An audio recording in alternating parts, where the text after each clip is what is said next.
You're listening to the Pace Radio Network here at paceradio.net. The views expressed by the individuals during this broadcast are their own opinions, and they may not be the same as those of their group or other organizations they may be involved with. All medical advice during our broadcast is not a medical opinion and should be checked with your medical physician.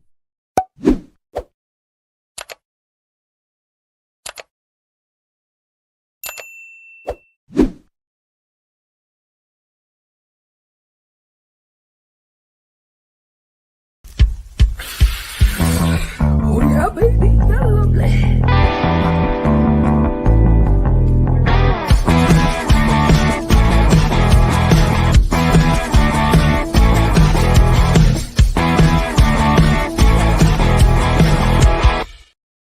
Good morning. It's September the 26th, and welcome to Psychedelics and Cannabis Educational News, your psychedelic and cannabis news source found here at paceradio.net. Good morning, Glenn. Good morning, Al. How are you? I'm not doing too bad. Got some sunshine going on here. Look, you can see it over my shoulder. Sun's always nice. So, yeah, I was going to be outside. I was hoping to be outside where I can get the sun in my eyes out there as well. But it's been raining for like the last 2 or 3 days, and the lawn furniture is quite wet. And I don't want. Well, thank you for that. You sent all that rain my way, and now I'm getting it. You're very welcome. We like to share. Yeah, I guess you do. We always get your crappy weather, though. Yeah, I know. If it's sunny and 90, we don't get it. No, we just send the bad stuff down, man. Yeah. So before we get going, I don't know. You see this? Yeah. What is that? That is THC base. It's a pot base that goes into the beverages at Legacy 420. Nice. So what percentage would that be? This bottle right here is 900 milligrams of THC. It's 20 milligrams per milliliter. Okay. All right. So how would you space that out in your drinks? Like, what would you? What I do is I have an eyedropper. Okay. Or you can get a bottle that has an eyedropper in it, and you measure off for every milliliter. That's 20 milligrams of THC. So you put 3 milliliters in it, you got 60 milligrams of THC. And this is full extract. Okay, this isn't a distillate. Like for me, I don't know how many grams of THC would be suitable for me because I don't use it in that format, right? Correct. Well, what you would have to do, just as we always recommend, start low and go slow, right? I have a little pack of it says Skittles on it. It probably shouldn't say Skittles, but it says Skittles on it. And there's 10 mils in each package. Right. Yeah. So the other night I took 2 of them and had nothing, no reaction at all. Because I use THC all day, every day, right? Right. So it's going to be a bit for me to find my level there on that. Sure. Oh yeah. I'm still trying to find mine as well because yeah. So a couple drops of this in. If say you threw 40 milligrams in and you had 3 drinks and you started to feel it, right? Then you would know it was 120 milligrams is your limit where you start to feel it. So for you personally, when do you think you feel it? At 100 mils or how? I've never ironed it right down. I'm just curious because I've had, for example, a Legacy bag of chips. It said 500 milligrams for a package. Ate the whole thing and didn't feel anything. Wow. And then I've had a Legacy 400 milligram chocolate. It was 2 chocolates, 200 milligrams a piece. So I ate them both thinking, well, the day before I ate 500 milligrams, I was fine. Yeah. Now I got 400 milligrams, so I should be fine. Well, I'll tell you, I had to get a ride home. And when I got home, I slept for 3.5 hours in the friggin' recliner. Wow. Yeah. Wow. So that same kind of thing happened to me last week. I bought 2 different kinds of butter. Yeah. And I one was 74.5 and one was 78 point something % THC. Yeah. The 74.5, destroyed me. The 78 point something, it was so much less high. Yeah. It was kind of deceiving. Now I don't know if their testing was proper, if it was accurate. Mm-hmm. I trust Legacy 420. I'm not sure about the people I buy from. They're trusting the company that made the product. Well, Legacy 420, they test all their products Yeah. right there, and they have an in-house processing facility where they make products. Makes a big difference. Yeah. Oh yeah. Yep. All righty, let's get on with the news. First off, we're starting right here in Canada and the business of Canada. It says Canada's cannabis sales rise for the 5th consecutive month, but 2024 continues to lag behind previous years. Okay, according to the latest data from Statistics Canada, total retail cannabis sales grew by 16, is that 16 or 1.6% compared to June. Despite the marginal growth, July's figures represented a 3.9% decline compared to the same period a year earlier. Yeah, it was 1.6. There's a point in there. This continues the trend of slowing market growth, with annual sales down 0.8% so far in 2024, while provinces like Alberta and Quebec saw year-over-year growth of 5% and 19% respectively. Ontario and BC both reported significant year-over-year declines of 14% and 12%. Wow. You can see the charts right there. The market's growth has been limited by factors such as price compression, which continues to impact revenues despite an increase in the number of stores and competitive pricing driving consumers away from the illicit market. For instance, Ontario's cannabis sales rose 3.8% month to month, but year over year, declines have been stark. British Columbia reported a 2.7% drop in sales from June to July, with a 12% annual decline. Despite the numbers, industry estimates have expected stronger performance, with High Fire IQ forecasting July sales to reach $476 million. Their predictions for August suggest a 2.8% increase, potentially pushing sales 4.4% higher year over year. While the legal market continues to expand, price pressures and competition from the illicit market, including online and brick-and-mortar stores, are limiting growth. The number of new cannabis stores has slowed, and a recent surge in personal cannabis production licenses could indicate that more consumers are seeking alternatives to purchasing retail cannabis. And they are, because it's very, very expensive. The surge in personal cannabis production licenses, I look at that as the medical end. Yeah, I think definitely that's the medical end. Yeah, which I found that last line where it says consumers are seeking alternatives to purchasing retail cannabis.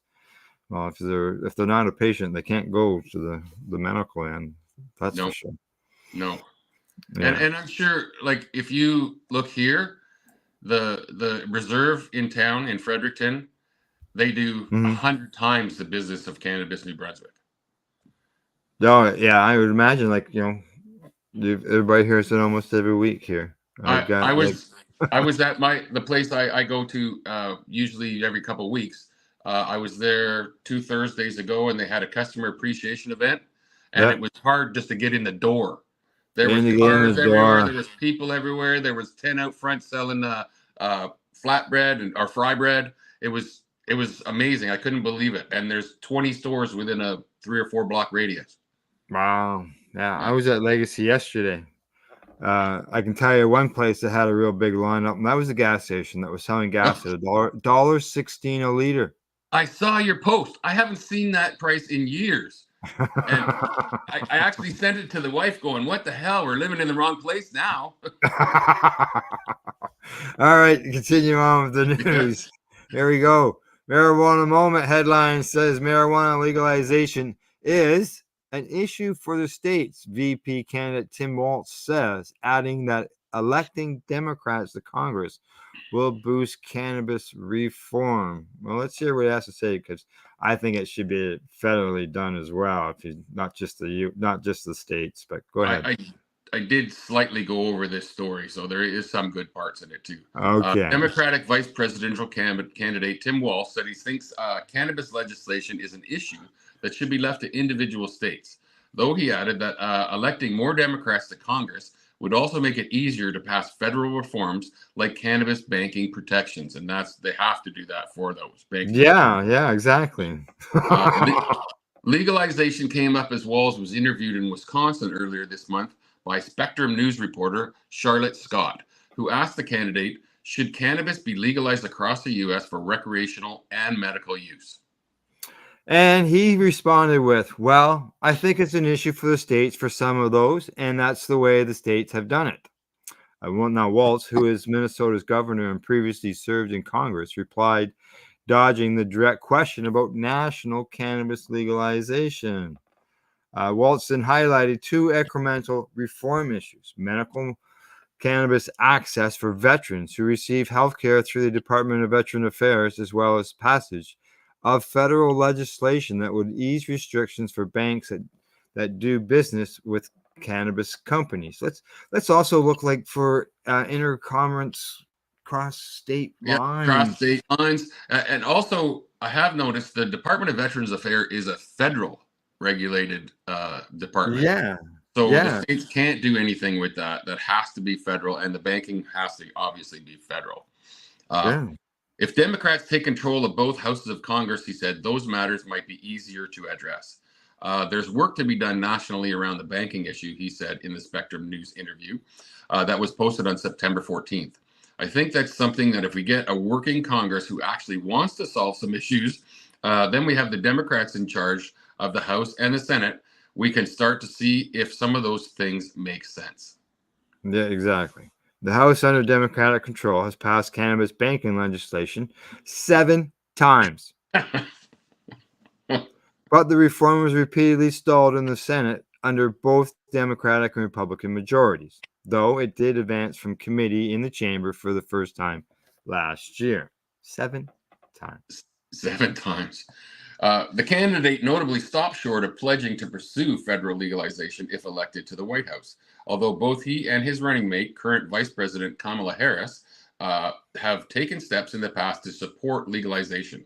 Walz's comments are believed to be the first time either member of the Democratic ticket has publicly discussed cannabis during the current campaign. Walz backed numerous cannabis reform measures in Congress and called for an end to prohibition when he was running for Minnesota governor, and later signed a comprehensive cannabis legalization bill into law into 2023. A military veteran, he's also prioritized medical cannabis access for veteran community, having sponsored the first piece of standalone cannabis reform legislation to move through a congressional committee, a measure meant to promote medical cannabis research for veterans. In Minnesota, Walz also enacted legislation to broadly decriminalize drug paraphernalia, allowing safe consumption sites and create a psychedelic task force in the state. Walz's cannabis record stands in stark contrast to former President Donald Trump's running mate, Senator J.D. Vance, Republican from Ohio, who has voiced support for states' rights to legalize, but voted against bipartisan banking legislation that passed in committee. Vance also argued that states that have enacted legalization should increase enforcement activities, complained about the smell of cannabis multiple times, and suggested that its use can lead to violence. That's about the biggest BS thing I've ever heard people say. The last thing you see any cannabis user do is violence. We're very passive people usually. Yeah. Now, last night on the Pace Radio Show, we were talking about an article that talks about parenting and how people who use cannabis had better parenting behaviors, such as were more loving, so on and so forth. And then now, as far as Walz, why he seems to be the first person who was asked this between him and Harris. So maybe he hasn't said yes because he doesn't want to speak ahead of his potential. I think in my own head, it's a red state, blue state thing. They want to take the red states and turn them blue. And he can't say anything that would affect that, and I believe that's what they're doing here. Yeah, we'll find out as we go on. Now, Harris, for her part, has spoken in favor of federal legalization in the past. For example, at a closed-door roundtable event with cannabis pardon recipients in March, during her time in Seattle, in the Senate, she sponsored a bill to federally deschedule cannabis. In her previous run for president, Harris also backed full federal decriminalization for simple drug possession. Meanwhile, former President Trump said recently during his campaign for a second term that he supports federal cannabis rescheduling and banking access. As president, we will continue to focus on research to unlock the medical uses of cannabis to a Schedule III drug, and work with Congress to pass common sense laws, including safe banking for state authorized companies and supporting states' rights to pass cannabis laws, like in Florida, that work so well for their fellow citizens, Trump posted to social media earlier this month. Trump also recently discussed the medical benefits of cannabis and said legalization would be very good for Florida, which will consider the reform at the ballot box in November's election. Now, the actual research, there's huge hurdles for them to jump to do that. Yeah. And that's getting it out of Schedule I. Yeah, exactly. The Harris-Walz campaign, however, has accused Trump of lying about his support for cannabis reform, arguing that his blatant pandering runs counter to his administration's record on cannabis. Nevertheless, Harris herself has yet to lay out a defined platform on the issue since accepting her party's presidential nomination. And this is why I mentioned maybe Walz doesn't want to get ahead of her. Could be. It could be. Yeah. Following Trump's recent announcement of support for the Florida cannabis legislation ballot measure, however, her campaign has been working to remind voters that while in office, Trump took cannabis reform backwards. In a memo from a senior campaign spokesperson, the Harris campaign accused Trump of brazen flip-flops on cannabis, saying it's one of the Republican former president's several bewildering policy proposals that deserve real scrutiny. The posturing by the White House candidates comes amid an ongoing process of moving cannabis to the less restrictive Schedule III of the Controlled Substances Act.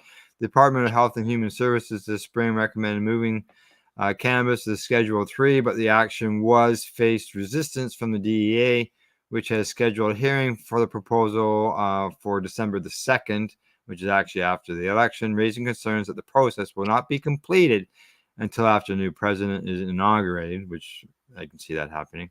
That's what they're waiting for. Yeah. Meanwhile, Trump. Sorry. Okay. Meanwhile, Trump also recently went after Harris over her prosecutorial record on cannabis, claiming she put thousands and thousands of Black people in jail for cannabis offenses. But the full record over time in office is more nuanced. I love that. She put thousands and thousands of Black people, but no white people. I guess, eh? I guess. No white people got put in jail. I don't like her record as a prosecutor against cannabis, but she seems to have changed her tune years ago. Correct. So, yes. Trump's line of attack, while misleading, was nonetheless notable in the sense that the GOP presidential nominee implied that he disagrees with criminalizing people over cannabis and is moving to leverage the idea that Harris played a role in racially disproportionate mass incarceration. As president, Trump largely stayed true to his position that cannabis laws should be handled at the state level, with no major crackdown on cannabis programs as some feared when then Attorney General Jeff Sessions rescinded the Obama-era federal enforcement guidance. In fact, Trump criticized the top DOJ official and suggested the move should be reversed. But he didn't reverse it. No. Well, and he had 4 years. What did he do? Didn't improve cannabis. Well, he was largely silent. The Schedule III either, or even offered or tried to. Yeah. Nothing. Yeah. While he was largely silent on the issue of legalization, he did tentatively endorse a bipartisan bill to codify federal policy respecting states' rights to legalize. That said, on several occasions, he released signing statements on spending legislation stipulating that he reserved the right to ignore a long-standing rider that prohibits the Justice Department from using its funds to interfere with state legal medical marijuana programs. And before President Joe Biden bowed out of the race, his campaign made much of the president's mass cannabis pardons and rescheduling push, drawing a contrast with the Trump administration's record. The Harris campaign so far has not spoken on that particular issue, and the nominee has yet to publicly discuss cannabis policy issues since her own campaign launched. Yeah, someone's got to ask her that question. Well, she had an interview there last night. Did you watch it? No, I just saw on the news that she did an interview with somebody from MS in BC. It wasn't Rachel Maddow, it was somebody else. I'm just trying to think of what her name was. But yeah, she had an interview, and I don't know if cannabis came up during that interview. I doubt it. So, All right, on to the next story of the day, and this one comes to us from the International Business Conference, and the headline on it says, Czech Republic's Ministry of Justice proposes legalizing cannabis cultivation. The Ministry of Justice in the Czech Republic is proposing that adults should be able to cultivate up to 3 plants in their private residences, in addition to possessing up to 25 grams when away from their residence and up to 50 grams in their homes. I don't understand this 25 grams thing. Well, 25 grams is like our 30 grams. We can leave with 30 grams. They can leave with 25 grams. But 30 grams is over an ounce. But 30 grams is over an ounce, and 25 is under. Everybody buys everything in an ounce. 28 grams is an ounce. Our government did it, the 30 grams, probably to round things up. And I can see these guys did 25 to round things down.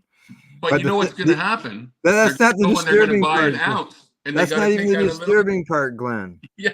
If you're growing 3 plants, if you can't grow 50 grams in 3 plants, you shouldn't be growing. I never got to that part. Wow.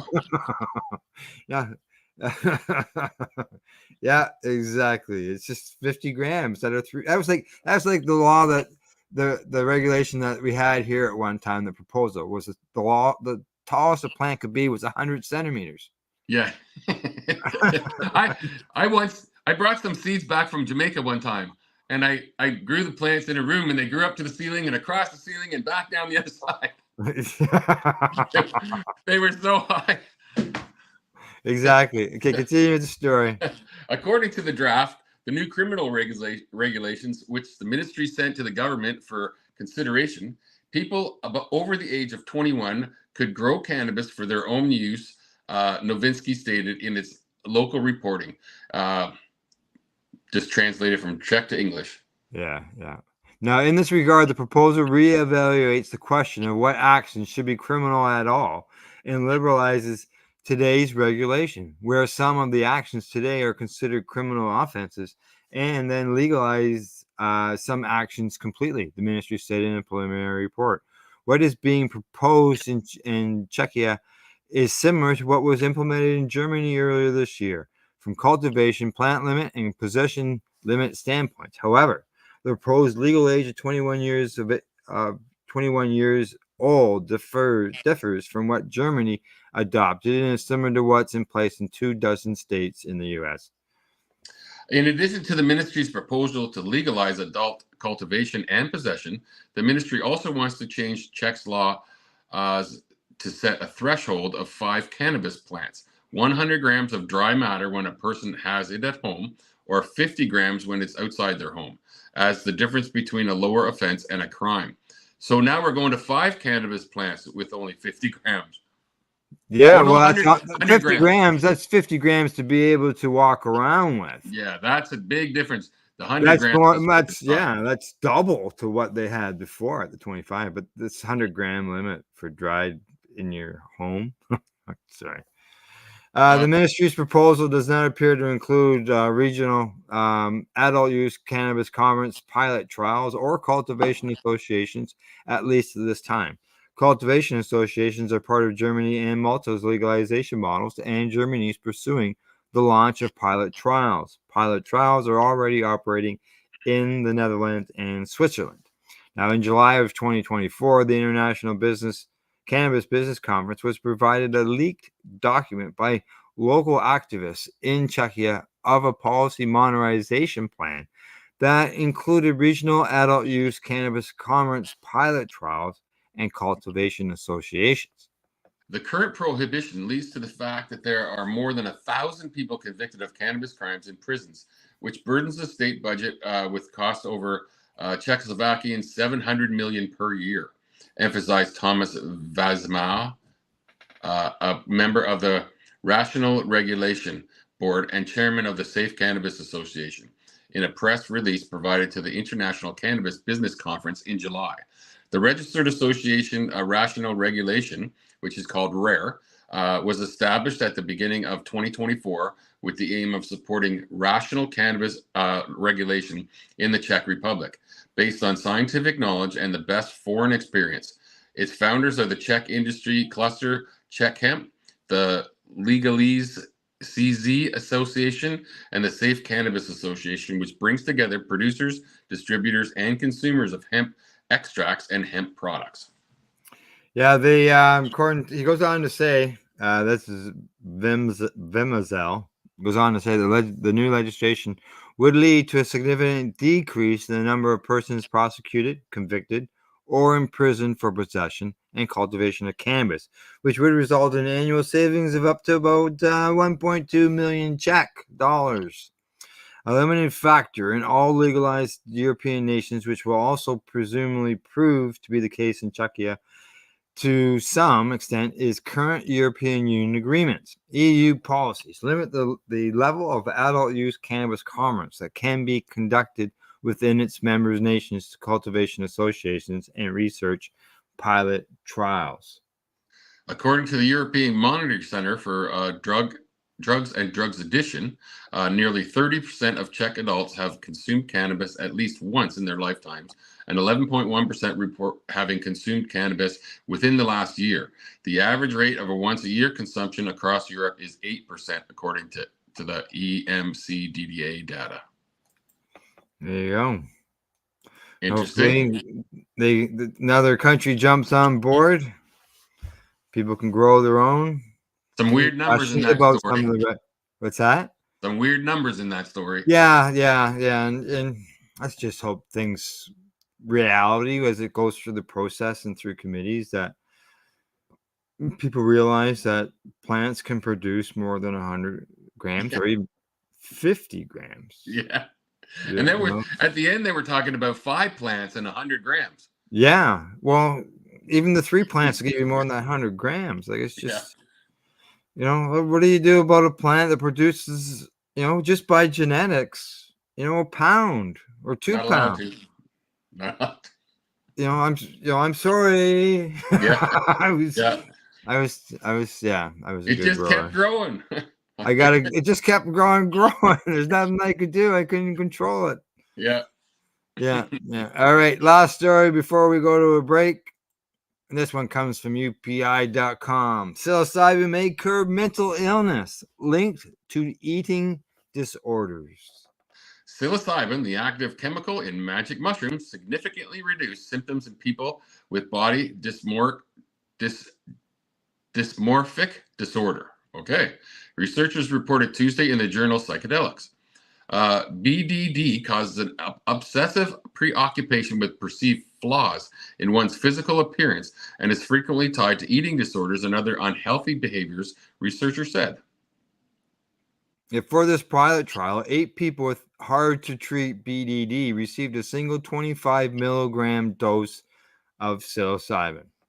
Brain scans showed that the psilocybin treatment increased levels in cognitivity between different brain regions related to emotional processing, cognitive activity, and feelings and thoughts about oneself. People who had the greatest strengthening in these connections experienced the most improvement in their BDD symptoms within a week, results show. The findings align with a growing body of evidence indicating that psychedelic compounds like psilocybin can promote mental health and by enhancing the brain's capacity for flexibility and integration. Included in the research team led by Chen Zhang, who's a research assistant with the New York State Psychiatric Institute. Yeah, the research team on the news release went on to say that by facilitating communication within and between brain networks that are often dysregulated in psychiatric disorders. Psilocybin may help restore more adaptive cognitive and emotional functioning. However, more studies in larger groups of people with BDD are needed to verify the effectiveness of the treatment and how long it will last, the researchers notice. So more research needs to be done. Interesting. We hear every single week about psilocybin. Yeah. More studies and more studies. Yeah, and this brain connected cognitivity and changing in patterns and all that, and they're seeing it on the MRIs. That's quite the thing. Yeah. Yeah. Alrighty. Well, it's that time for us to take a break. Commercial time. And you're watching Psychedelics Cannabis Educational News. We're live and found at paceradio.net. We are people advocating cannabis education here at paceradio.net. Limestone City Hydroponics is Kingston, Ontario's hydroponics shop. Take your growing to the next level and create the optimal environment with a tent kit, or maximize your yield with an ebb and flow flood table kit. Either way, Limestone City Hydroponics has more sizes and options to fit your needs. Are you looking for the power of the sun that adapts to your budget? Then look no further, as they have professional grow lighting. They have indoor grow systems that are easy and cost effective, with many options to fit your living space and lifestyle. Cultivate your growing potential. We have everything you need to succeed. And if you can't make it to the store, they offer local delivery to the greater Kingston area. Remember, when you're looking for experts to help you grow, then look no further than the locally owned Limestone City Hydroponics, 105 Sunderland Drive in Kingston, Ontario. Call them at 613-548-0420. Are you looking for non-stop, continuous cannabis and psychedelic programming? If you are, then turn your browsers to 420radio.ca or paceradio.net, where you will find the 420 Pace re-rolled Saturday. Everything gets started at 8 a.m. Eastern Saturday morning. Enjoy the buzz of legalization with Campbellford Lifestyle Shop. From lights to plant nutrients, books, consumption accessories, and more, we've got all your basics to grow or consume cannabis. Visit our info center or take a look at our piercing services and body jewelry, now available in-store through Campbellford Lifestyle Shop, 17 Bridge Street West, Campbellford. Are you looking to get your medical cannabis grow license? Limestone City Hydroponics can help patients through the process of obtaining their license to grow medical cannabis. What's that? You don't have a doctor. If you meet the medical criteria, Limestone City Hydroponics has a nurse practitioner who can assess and provide medical cannabis prescriptions. What are you waiting for? Contact Limestone City Hydroponics at limestonecityhydroponics.ca or call them at 613-548-0420. PACE Radio is the People Advocating Cannabis Education Radio Network. Legacy 420 have an awesome array of cannabis-infused beverages, from pop to Nature's Nectar's teas, all in amazing flavors. What a selection! We even have a delicious mango-infused juice, and let me tell you, it's delicious. Everything is infused in-house, so we buy our syrup from the same place where everybody else buys their syrup for their pop, and the infusion is done in the lab. It's all canned here, labeled here, produced 100% on Tyndonega. We have two lines of drinks. One is called our Nature's Nectar. That was our original line that we came out with, and then we also have a line under the Red-E brand. We have them in 10 milligrams, 30 milligram, and 60 milligram cans. What a great selection for a get-together with friends or after a long day. Remember, if you want to wet your whistle with on-site lab-tested products, come see your trusted partner. Legacy 420 out on your road.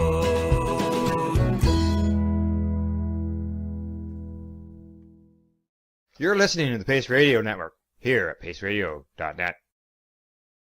All right, we're back from a medication session. And still got a bit of cough.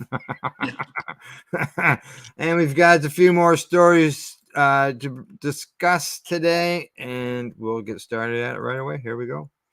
According to Missouri Independent, Cannabis Union Drive stalls as company attempts to set national legal precedent. And Big Leaf Medical is arguing that post-harvest employees at its Sinise facility in St. Louis don't have the right to unionize because they're considered agricultural workers. It's been more than 7 months since employees of St. Louis-based Big Leaf Medical Cannabis Company held an election to unionize. And I would tend to agree. Aren't these agricultural workers? Well, cannabis can be considered an agricultural crop. Yeah, it's a right. crop. I know, but agricultural workers can, like I know here in Canada, there are unionized cannabis companies. Oh, okay. Yeah. Whether it's, I know there's unions involved in them. So yeah. The majority of the ballots, 11 of the 16, have remained closed.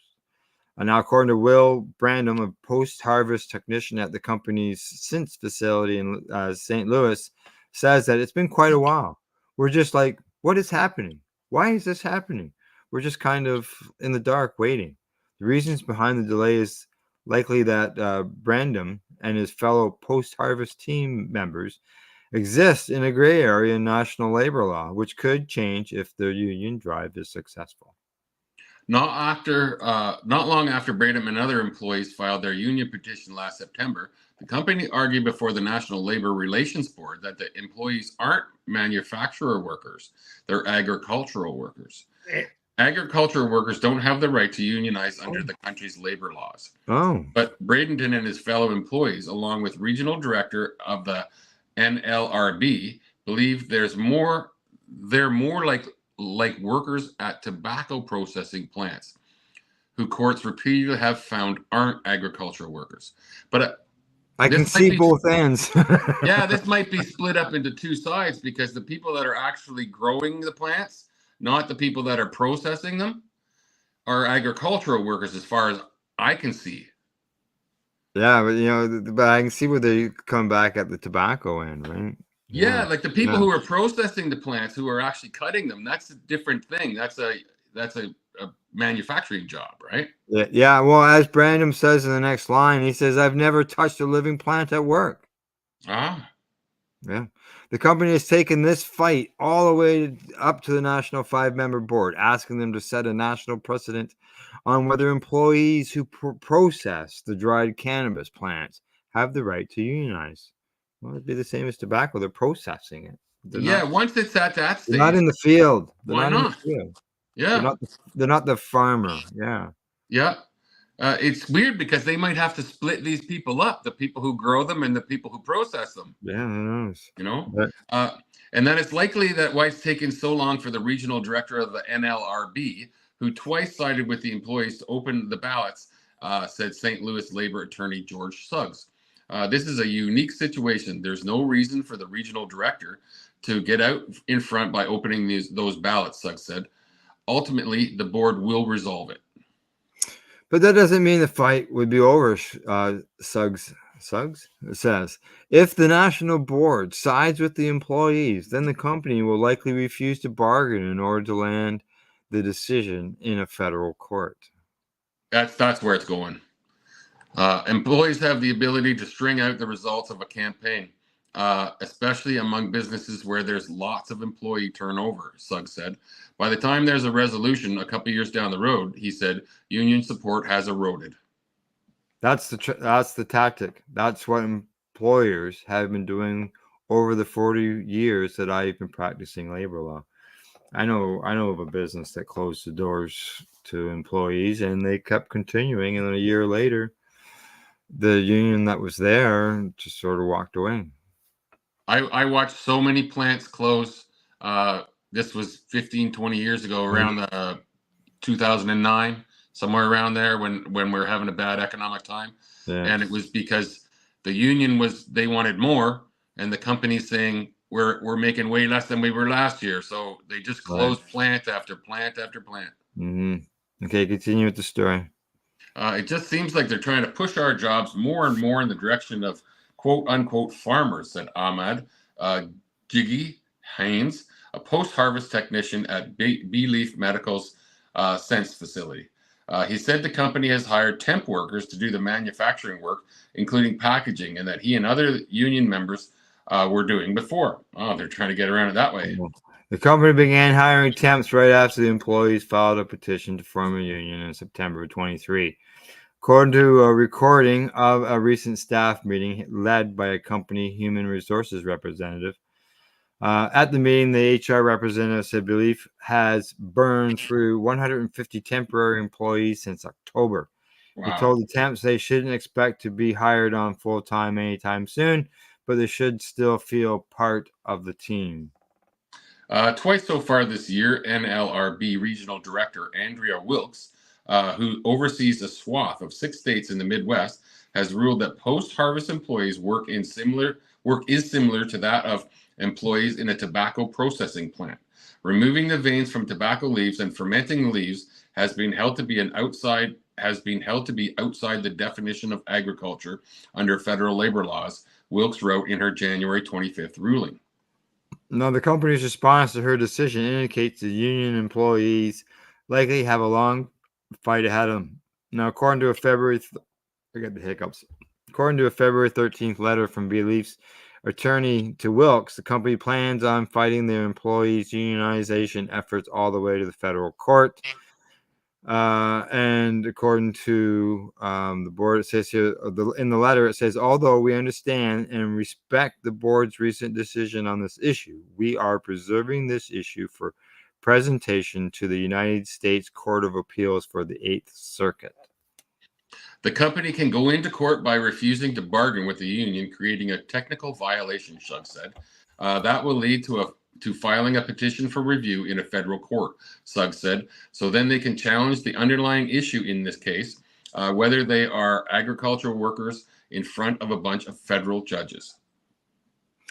Now, that's become a bigger problem, particularly in the 8th Circuit, Scud says, because we've got a number of very conservative judges who are kind of hostile to the labor movement generally.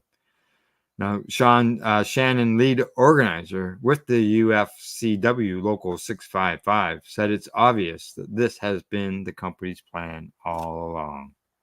They clearly stated their intention to bring this as far as the 8th Circuit Court, which is several steps into the fight, in their original statement. Shannon said the company's February letter, I feel nothing but clear intent to obstruct this union at all costs, which ironically proves just how much these folks need a union. I don't know if this is trying to obstruct the union at all costs. I think this is the company trying to not unionize, period. It has nothing to do with this union or any other union. They don't want a union because they don't want the headaches, right? And I understand that, but I think the employees here, they definitely have a leg to stand on. If the tobacco people are processing, this is exactly the same. Yeah, they're not involved in the field work. But it's going to the Supreme Court. It's going to the federal court. The company has the right to challenge things, and they're challenging it, doing what they can, and they'll battle things out. Alrighty, next story. This one comes to us from the Seattle Spectre. It says, high times in Seattle? How perceptions towards cannabis has shifted. In 2012, cannabis was legalized for recreational use in the state of Washington. Washington state became the second state next to Colorado to legalize the recreational use of cannabis, shifting the legal precedent surrounding medicinal and recreational drugs. In 2024, recreational cannabis use is legal in 24 states, whereas medicinal use is legal in 13 states. Is that an additional 13 states, I think? I would say additional 13 states. Okay. 12 years later, the legal terrain for marijuana or cannabis remains uncertain. Despite cannabis being legal in nearly half of the United States, it is still criminalized federally. Across the nation, young adults have differing impressions on the topic of recreational and medicinal cannabis, which can be influenced by the state they live in. While cannabis use remains a contentious topic amongst many American students at Seattle University, offered their perspectives surrounding the culture of cannabis use amongst young adults in college. Now, Jean Simpson, a fourth-year English major, opened up about her experience in navigating attitudes about cannabis use in Seattle, coming from a state where cannabis use was prohibited. I grew up in North Carolina. Weed was not legal, but I was never around anyone who smoked cannabis to begin with in my home state. So when I moved to Washington, it was a different type of culture to get used to. Being around so many people who smoke recreationally, Simpson said. Simpson recounted her own experience being exposed to the culture surrounding cannabis in Seattle. She says, based on my personal experience, I'd say it's overall not a great thing, especially with the culture in Seattle being so hyper-focused on cannabis use. I think it affects people a lot more than they realize. Simpsons attributed a lack of education about the long-term effects surrounding cannabis use in the general public to a misconception surrounding the impacts that cannabis can have. Overall, I do think it can't be perceived as any other substance because there's not a lot of in-depth understanding of the long-term effects like your mood or a whole idea of addiction surrounding cannabis. As per C alcohol, we've had more experience studying the effects of alcohol and what drinking every day can do to your body, Simpson said. Simpson also mentioned the widespread uses of cannabis among residents of Capitol Hill. Regardless of their method of attaining cannabis, Simpson was asked if accessibility was an issue for the inhabitants of Capitol Hill. I don't necessarily know if there's an issue with accessibility because in the end, people are going to get cannabis if they have to walk 2 blocks or 5 blocks. Yeah, see that they'll walk to get it. Yeah. Before they were dispensaries, there were drug dealers. It's always going to be demand, Simpson answered. She articulated that impressionable young adults should be prepared and knowledgeable before experimenting with cannabis. Another student at Seattle University chimed in on the incorporation of cannabis into college culture, particularly their own experience with cannabis and their perspective of the legal precedent around the United States. Luce Sartan, who's a 4-year psychology and history major, has used cannabis as a recreational outlet to manage his anxiety. His interest was piqued in recreational usage after reading academic papers that discuss the medical benefits. He says here, Spartan goes on to say here, I am someone who struggles with social anxiety and have found that when I am in a large group settings, a small amount of THC and CBD can help alleviate some of my anxieties. I am also someone who has always struggled with sleep. And I have found that for me, CBD before bed can help my muscles relax and THC can help me calm down a hyperactive brain. I know somebody who's in says exactly the same thing. Given their largely positive experience with cannabis as an anxiety aid, Sartan weighed in with their views about legal discrepancies and accessibility for cannabis across the United States. I think whether it's decriminalization or legalization, the standards should be the same in every state as it is with alcohol. Perhaps within this system, states can execute laws which limit hours for selling and other restrictions. Yeah, just like we have here in Canada, we have a federal end, and then each province has stuff that they add to it. Each state can do things exactly. Despite cannabis not being legal at the federal level in the U.S., the shift towards more states legalizing recreational use reflects a cultural shift. Professor of law at State University, Deborah Abrams, discussed how the legalization of cannabis has changed social expectations over the last decade. She says, I think it's becoming a very socially acceptable online debates on whether you should take your children into cannabis shops. Legalization does send a social signal that this is something that is socially accepted to do.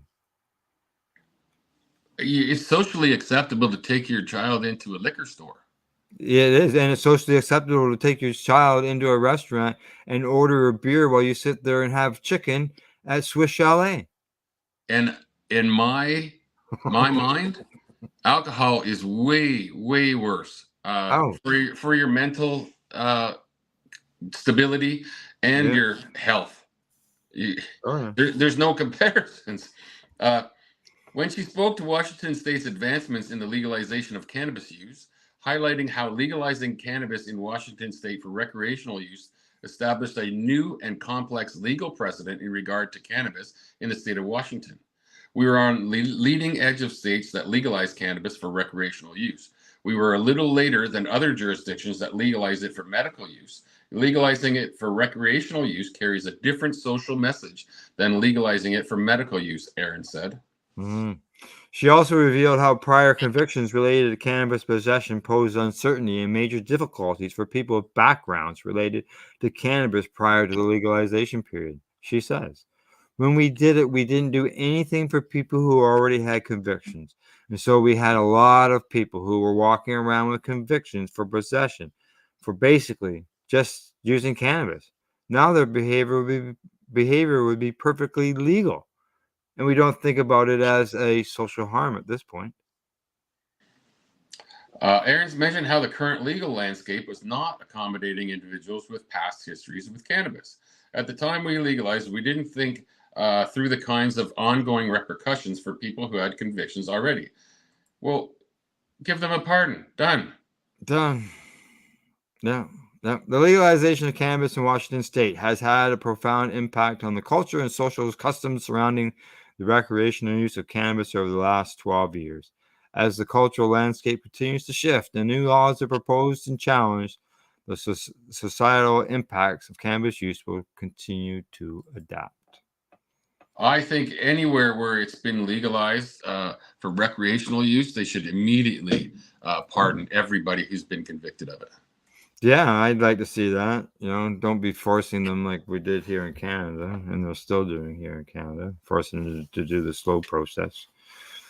So, alrighty, better move along here. On to the next story. This one comes to us from the international cannabis business people there.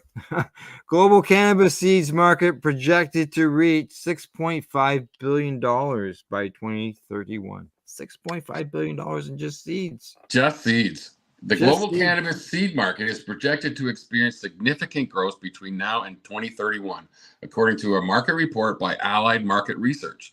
The market researchers estimate that the value of the worldwide cannabis seed market was $1.3 billion in 2021, and that the sector's value will increase to $6.5 billion by 2031, a 10-year span. And we're talking over 5 times the value. That's insane. Increased demand for cannabis seeds is due to various factors, not the least which is laws being modernized around the globe to permit the sales and purchase of cannabis seeds. A great example that can be found in Germany, whereas as of April 1st, 2024, adults can cultivate up to 3 cannabis plants in their private residences. Many German home cultivators are purchasing seeds to populate their home gardens. A recent YouGov poll in Germany found that 7% of poll participants indicated that they had already purchased cannabis seeds or clones since legalization took effect. In addition to the 7% of poll participants indicating they had already purchased cannabis genetics for their home gardens, another 11% of poll participants responded that they plan to purchase cannabis genetics in the future. Increased demand for cannabis seeds in Germany has resulted in booming sales among Europe's seed banks. Another part of the world where cannabis seeds are very popular is the United States. Currently, 24 states have adopted adult use legalization laws in the U.S. as well as in Washington, D.C. Not every jurisdiction permits home cultivation, however. Most do. And many consumers are taking advantage of the recently afforded freedom. In 2022, the DEA confirmed that cannabis seeds are legal now in the United States since they do not contain enough THC to be prohibited. Cannabis seeds are considered hemp under U.S. law, and hemp was legalized nationwide as part of the 2018 Farm Bill. A great event dedicated to cannabis seeds is coming to San Francisco on December the 7th and 8th of 2024. More than 1,000 cannabis cultivators are expected to access the next generation of elite cannabis genetics at the first Terpanami Seed Fest in San Francisco. The event will feature over 20 cannabis seed breeders. And the public event is free with RSVP and will be open 11 to 4, Saturday, December 7th and Sunday, December 8th. Terpanami will feature the fine food, drink, art, DJs, and festival attractions. A weekend of events including clone and seed drops by Bay Area dispensaries like 7 Stars, as well as VIP receptions wrap around the seed festival, stated SF Hash Week in a recent blog post. The event is organized by award-winning journalist and best-selling author David Downs. His David Downs Presents production team brought more than 25 events to San Francisco in 2024, including the incredible successful SF Weed Weeks and SF Hash Week. Now, according to Downs, he says, everything in cannabis starts with great genetics, and I'm honored to celebrate the breeders. Breeders are rock stars and deserve to be celebrated in a world-class city with top-notch events. San Francisco in December is the perfect place for the cannabis genetics world to get together every year. And according to a recent survey conducted by the Harris Poll, most cannabis cultivators, 61% of them, prefer to start their gardens with seeds. The study also found that 81% of cannabis consumers agree all Americans should have the right to grow at home. 62% of cannabis consumers would rather grow their own cannabis than buy it. And 34% of cannabis consumers who have grown at home do so because they feel safer consuming their own homegrown flower compared to store-bought cannabis. Well, as I say, you know what's in it when you grow it yourself. Yeah. Right. So, all righty. On to the last story of the day. And this sounds like a great time because, according to the Huntington News, it says the Boston Freedom Rally celebrates 35 years of cannabis advocacy and unity. Every year since 1995, on the third Saturday of September, the 35th annual Boston Rally took place in Boston Commons. The rally is one of the largest gatherings advocating for cannabis reform in the Northeast, drawing advocates, enthusiasts, and curious learners. The vibrant event, which originally started in 1989 to demand Massachusetts officials legalize recreational cannabis, celebrates cannabis culture and advocates for the end of stigma surrounding cannabis use. As the movement for cannabis reform continues to gain momentum across the country, the rally served as a reminder of the progress that has already been made, as well as the challenges that lie ahead. Now, according to here we go there, Eva Tamasha, she's a student at MGM Institute of Health Professionals who is attending the event for the 5th time, says, I love the inclusiveness with everybody. Everyone's really friendly and a chill, and obviously smoking. With a lineup of speakers, live music, education centers, and a marketplace showcasing local vendors, the Boston Freedom Rally served as a celebration of community and freedom. The event ran from noon till 8 p.m. with free admission and a special 21 and up section. The Massachusetts Cannabis Reform Coalition, or MassCan, hosts the event annually and offered a virtual education village for anyone who wanted to continue their cannabis education or could not attend the rally. Right outside the Chinatown MBTA stop and in the rainy outdoors, the celebration was in full swing. Joints were lit, bongs were smoked, and edibles were consumed. As a result of the dreary weather, the day featured many ponchos, umbrellas, and muddy shoes, making it memorable for many attendees. Families, friends, and even a dancing bear were all in attendance, making it a diverse crowd. Oh yeah, it looks wet. This is not the first freedom rally for Tamashabi and her friend Nadine Othman, also a current student at MGH Institute of Health Professions. Both said they weren't going to let the rain stop them from having a good time. I just like seeing what every different vendor has, and everyone is really friendly. There's good food, good vibes, good atmosphere, Othman said. The rally included 2 stages of music, a general main stage and one specific to attendees aged 21 and up, with a total of 17 performers and 26 speakers. The day was a music-filled symposium of freedom. This year featured a meet and greet with performers in the 21 and up section, along with featured new brands from legal cannabis companies. 235 booths were available for vendors to buy and sell from there, with 6 food trucks of various cuisines capable of satisfying any munchie needs. Andrew Nooms, owner of CB Disco, one of the merchandise sponsors for MassCan, worked the booth, excited to meet new customers. We are a custom merchandise branding company out of Easton, Massachusetts. So we're small, Noon said. We just wanted to get out into the community and try to get some new business here. meet some new people, and reconnect with people we're already working with in the cannabis space. Not only was this event good to promote his business, but Nuns was also excited about the talking with the public and giving out freebies for some likes on social media. For other vendors, such as Matthew Duval, the rally was an opportunity to introduce their business to the city of Boston. Their small town arts and craft business, Duval's Crafts, was able to get an influx of customers at such a large event.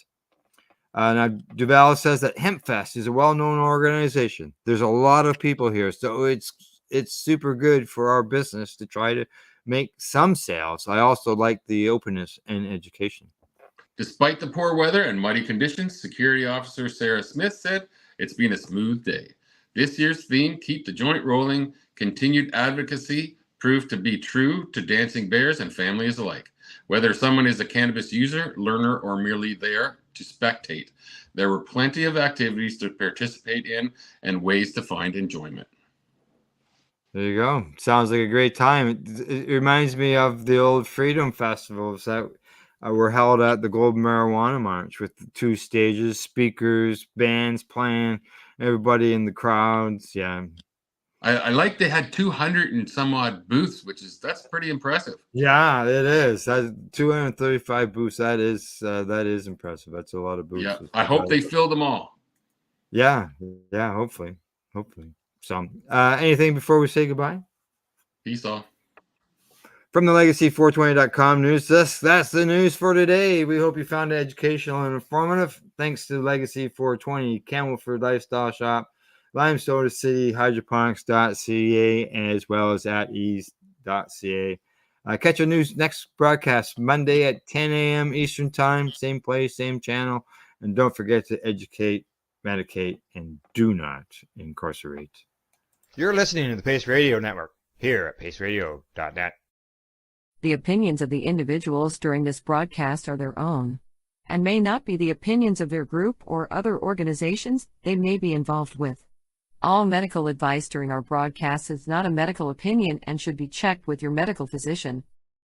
When you have a pain that's reached its peak, Legacy for 20 is so unique. If organic cannabis is what you seek, here's your trusted partner 7 days a week. Suppository salves, vapes and drops, topicals, edibles, infused pop. Just when life seems like it ain't easy, at Legacy 420 enjoy a pop freezy. Lab tested products make them the GOAT. Legacy 420 out on your road. Legacy 420 in Tyndonega Mohawk territory. Indigenous organic cannabis at its finest. Enjoy the buzz of legalization with Campbellford Lifestyle Shop. From lights to plant nutrients, books, consumption accessories, and more, we've got all your basics to grow or consume cannabis. Visit our info center or take a look at our piercing services and body jewelry, now available in-store through Campbellford Lifestyle Shop, 17 Bridge Street West, Campbellford. Limestone City Hydroponics is Kingston, Ontario's hydroponics shop. Take your growing to the next level and create the optimal environment with a tent kit, or maximize your yield with an ebb and flow flood table kit. Either way, Limestone City Hydroponics has more sizes and options to fit your needs. Are you looking for the power of the sun that adapts to your budget? Then look no further, as they have professional grow lighting. They have indoor grow systems that are easy and cost effective, with many options to fit your living space and lifestyle. Cultivate your growing potential. We have everything you need to succeed. And if you can't make it to the store, they offer local delivery to the greater Kingston area. Remember, when you're looking for experts to help you grow, then look no further than the locally owned Limestone City Hydroponics, 105 Sunderland Drive in Kingston, Ontario. Call them at 613-548-0420. We are people advocating cannabis education here at paceradio.net.